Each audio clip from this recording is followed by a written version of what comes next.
Hai, Assalamualaikum. Saya Asrinda binti Muhammad Saleh, BA 1711058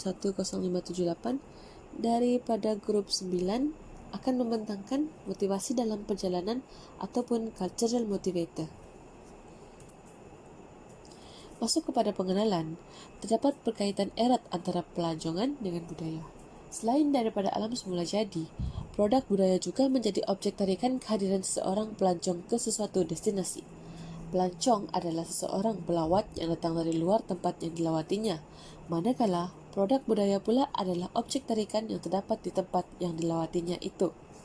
Produk budaya tersebut adalah bentuk-bentuk budaya tempatan.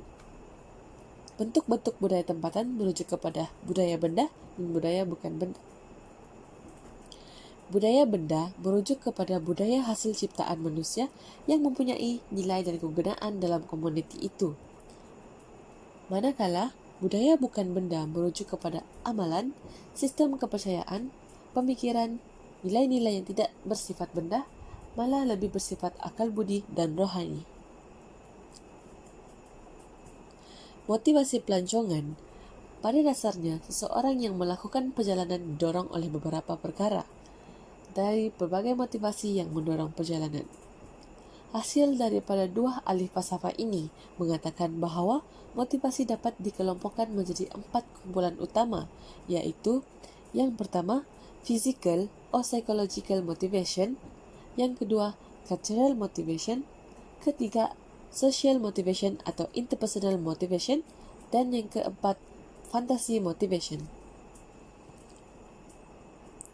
Masuk kepada yang pertama, physical or psychological motivation, merujuk kepada motivasi yang bersifat fizikal atau fisiologi, seperti bersantai, kesihatan, keselesaan, menyertai aktiviti sukan dan sebagainya. Dan yang kedua, cultural motivation, merujuk kepada motivasi sesuatu budaya, iaitu keinginan untuk mengetahui budaya, adat istiadat, tradisi dan kesenian daerah lain, termasuklah minat terhadap berbagai objek warisan budaya. Dan yang ketiga, social motivation atau interpersonal motivation adalah motivasi sosial atau motivasi interpersonal seperti mengunjungi rakan dan keluarga, bertemu rakan sekerja, melakukan perkara yang dianggap membawa manfaat, melakukan ziarah, atau melepaskan diri dari situasi yang membosankan dan sebagainya.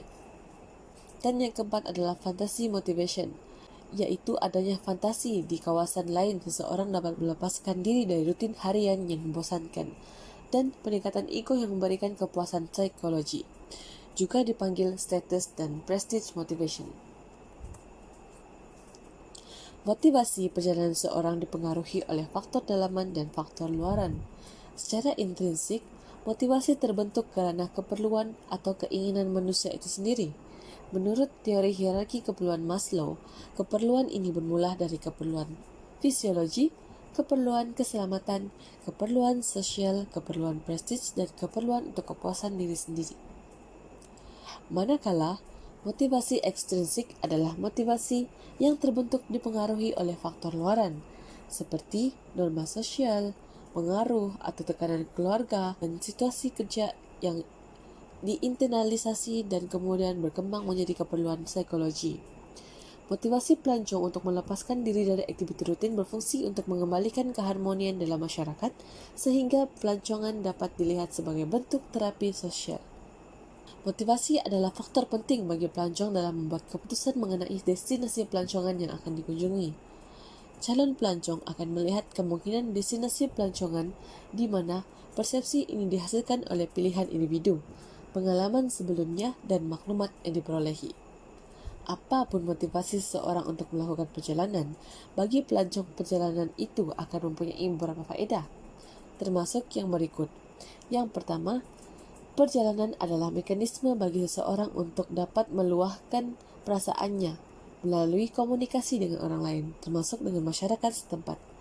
Yang kedua, perjalanan adalah pelarian dari situasi sehari-hari yang penuh dengan ketegangan, rutin yang membosankan atau kebosanan kerana beban kerja.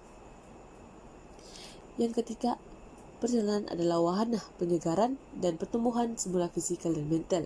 Dan keempat, Perjalanan adalah pampasan untuk berbagai perkara yang melelahkan dan juga wahana penyatuan sosial bagi mereka yang merasa terasing. Dan yang kelima, perjalanan memang sesuatu yang menggembirakan, menjadikan hidup lebih bahagia. Dan yang terakhir, perjalanan adalah wahana untuk mengembangkan pandangan. Kesimpulannya, perjalanan pelancongan dari aspek budaya mempunyai sifat dalam pengertian yang luas, tidak hanya pada persembahan budaya. Pelancong datang ke kawasan tujuan pelancongan untuk mempelajari atau sekadar mengenali atau memahami tata cara, memahami kehidupan sebuah budaya, ataupun mengenali artefak, musik, dan tarian. Selain itu, pelancong secara langsung telah menikmati pemandangan alam, flora dan fauna, pada masa yang sama menikmati sentuhan budaya masyarakat tersebut.